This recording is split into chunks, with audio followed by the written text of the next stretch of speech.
video, I'm gonna talk about the chapter 4 of Miller and Levine biology book. And what does the chapter 4 consist? The chapter 4 consists in ecosystems and communities. And inside this chapter, there are 5 subtopics that are climate, niches and community, interactions, succession, biomes, and aquatic ecosystem. And so, let's start. 4.1 Climate. Weather and climate. Weather is the day-to-day condition of the Earth's atmosphere. Climate, on the other hand, refers to average conditions over long periods. Factors that affect climate. Global climate is shaped by many factors, including solar energy dropped into the biosphere, latitude, and the transport of heat by winds and ocean currents. Latitude and solar energy. Near the equator, solar energy is intense as the sun is almost directly overhead at noon all year. This difference in heat distribution creates 3 different climate zones: tropical, temperate, and polar. The tropical zone is located between 23.5 north and 23.5 south. Temperate zones between 23.5 and 66.5 north and south latitudes. Polar zone between 66.5 and 90 north and south latitudes. Heat transport in the biosphere.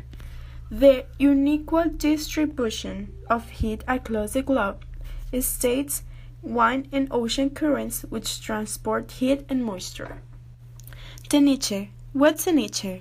Organisms occupy different places in part because each species has a range of conditions under which it can grow and reproduce. Tolerance. Every species has its own range of tolerance. A species' tolerance for environmental conditions helps determine its address or habitat. Defining the niche.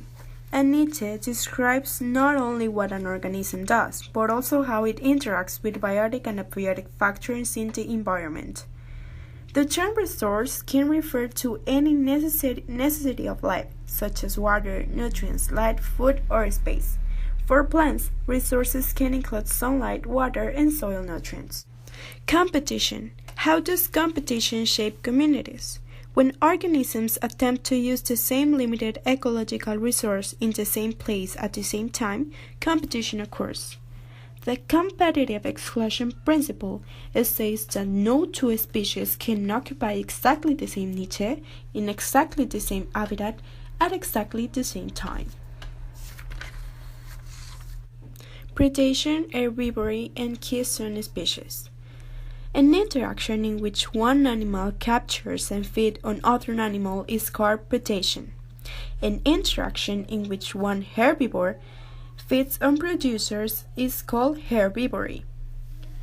Changes in the population of a single species, often called a keystone species, can cause dramatic changes in the structure of a community. Symbiosis. Symbiosis means living together. Biologists recognize 3 main classes of symbiotic relationships in nature. Mutualism, kind of relationship between a species in which both benefits its own. Parasitism, relationship in which one organism lives inside or on other organism and harms it. Commensalism, a relationship in which one organism benefits and the other is neither helped nor harmed. 4.3 Succession. Ecosystems change over time, especially after disturbances, as some species died out and new species move in. Secondary succession in healthy ecosystems following natural disturbances often reproduce the original climax community. Ecosystems may or may not recover from human-caused disturbances. Biomes are described in terms of abiotic factors like climate and soil type, and abiotic factors like plant and animal life. Mountain ranges and polar ice caps are not easy to define in terms of a typical community of plants and animals, so they are not usually classified into biomes. The major types of biomes are tropical rainforest, tropical dry forest, savanna, desert, temperate grassland, temperate woodland, tundra, temperate forest, northwestern coniferous forest, and boreal forest. 4.5 Aquatic ecosystems. Aquatic organisms are affected primarily by the water's depth, temperature, flow, and amount of dissolved nutrients.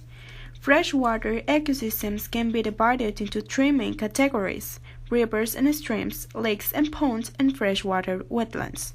Estuaries serves as spawning and nursery grounds for many ecologically and commercially important fish and shellfish species.